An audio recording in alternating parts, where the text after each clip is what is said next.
Hello, this is Dr. Bartosh of Proactive Wellness and Injury Center, and today I'd like to focus on a subject that I'm often asked about, probably more than any other single topic, and that is buying a mattress or what type of bedding that I would recommend. Well, frankly, I never recommend anything, and what I attempt to do is to educate, regardless of what the topic might be, the individual that's asking the question so that he or she can make an informed decision.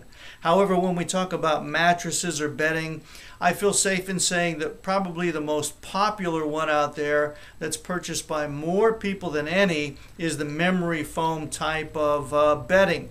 And I think largely it's due to the massive effort they put in marketing. But what we want to do then is focus on this type of bedding and see what it is that you are getting. Now, when you're looking at the mattresses or the memory foam, what you may not realize is that many of these different types of memory foam are basically made out of a latex or even a soy product, believe it or not. But most often they're made out of polyurethane, which is a petroleum-based or oil-based type of substance. And also with the polyurethane, there are many additives that are added to the mattress because a law was passed by the federal government that states that these mattresses have to have fire retardants or fire blockers. But we'll get to that in a moment. But before we do, getting back to the polyurethane and these other additives, this is what gives it its memory, if you will, or its ability to rebound.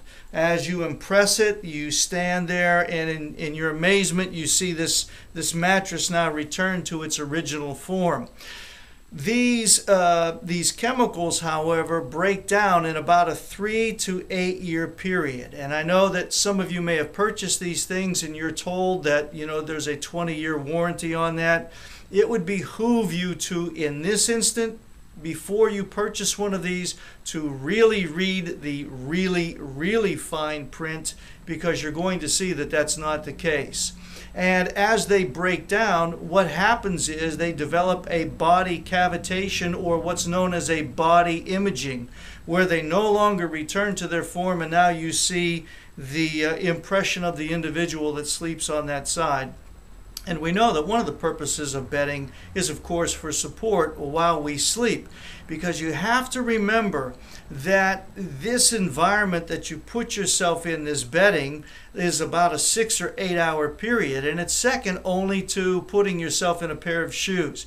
And you can see that after 6 or 8 hours, this environment will have a tremendous effect upon you.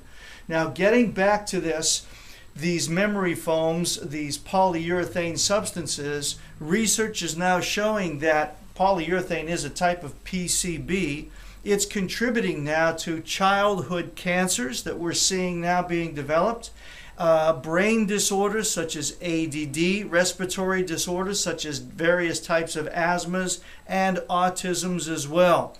For every action, folk, there's always an equal and opposite reaction. And my contention is that the human body has never changed, but the environment in which we are putting it or subject to is constantly changing, and the change that we're experiencing mostly are chemical additives throughout our lives. Now, getting back to the fire blockers, what the federal government mandates, and don't hold me to this, but I believe it's a torch, a 2-foot torch, a blowtorch, if you will, that the mattress has to be subjected to for over a 70-second period and not catch on fire. As long as the mattress does that, then they can market it. But in order for the mattress material to do that, again, it is inundated with PCBs, boric acid, and even asbestos. And this is something that doesn't have to be put on the label, that they can market to the consumer without making this information known. But that's how it's accomplished.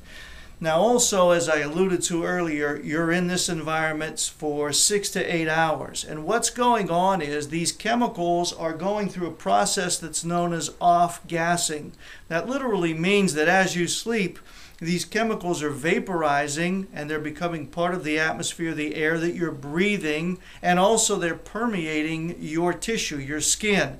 And this is causing a toxic effect in your body over time. It's very insidious, it's very gradual, but you can imagine sleeping in this for 6 or 8 hours a day for 2 or 3 or 4 or however many years. It's creating chemical changes in your body that are creating these conditions or these diseases that we've never seen before, and that we're scratching our head trying to figure out from whence they've come or how it happened.